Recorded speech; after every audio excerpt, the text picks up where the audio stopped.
Assalamualaikum warahmatullahi wabarakatuh.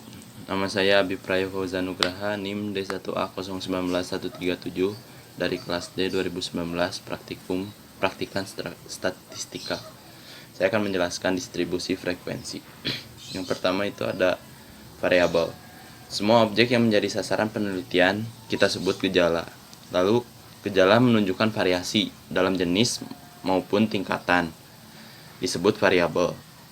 Gejala yang bervariasi dalam jenis misalnya gejala seks. Gejala seks ini bervariasi dalam jenis kelamin, pria maupun wanita. Lalu pekerjaan juga merupakan gejala yang bervariasi dalam jenisnya seperti petani, pedagang, pegawai, dan lain sebagainya. Suatu gejala yang bervariasi menurut tingkatan besar kecilnya, misalnya penghasilan, kecerdasan, keadilan, dan sebagainya. Jadi ada dua, yaitu jenis juga tingkatan. Lalu ada lagi, yaitu suatu gejala yang hanya dapat dibagi menurut jenisnya disebut gejala distrik. Sedangkan gejala yang dapat digolongkan menurut tingkatan besar kecilnya disebut gejala kontinu. Ada dua ya.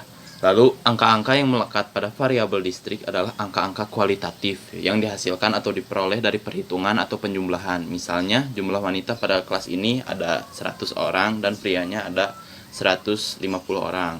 Angka-angka mewakili kualitas disebut frekuensi atau jumlah yang diberi simbol F atau N.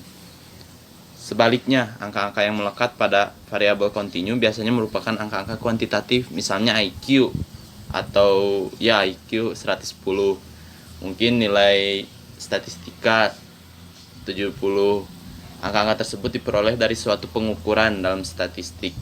Angka-angka tersebut disebut skor atau nilai atau value atau harga dan diberi simbol X, Y atau huruf-huruf lainnya variabel. Lalu ada tabel distribusi. Ini contoh dari tabel distribusi. Bisa dilihat. Ini masih berupa acak. Ya, sebelum tabel distribusi frekuensi disusun, terlebih dahulu dihitung jumlah kelas, interval kelas dan batas kelas serta titik tengah interval kelas setelah tabel disusun dalam bentuk jajaran atau array. Banyaknya kelas dalam distribusi frekuensi disebut jumlah kelas. Para ahli statistik menyarankan agar jumlah kelas yang digunakan tidak kurang dari 5 dan tidak lebih dari 20. Di antaranya tengah-tengah mungkin sekitar 7 sampai 15.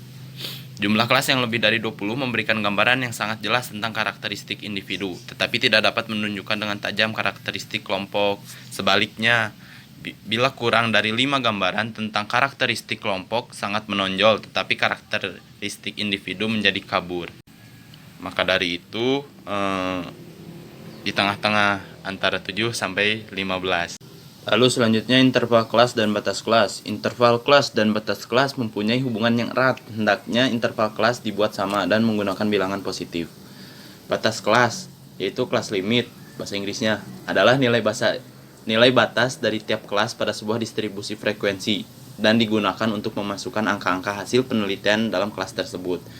Tiap kelas dari distribusi frekuensi mempunyai dua batas kelas, yaitu batas kelas bawah dan batas kelas atas.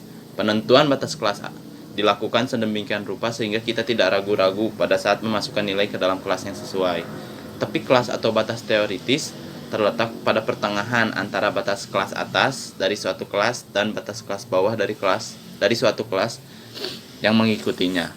Ini ada contoh dari praktikum yang dilakukan, yaitu ditambahkan sesuai NIM. Ditambahkan dengan jumlah, lalu dimasukkan jumlahnya, interval kelasnya, jumlah kelasnya. Lalu disajikan dalam bentuk tabel distribusi frekuensi sebagai berikut seperti ini dengan jumlah 80. Lalu ada bentuk-bentuknya. Kita menggunakan bentuk histogram dan poligon frekuensi yang digabung seperti berikut.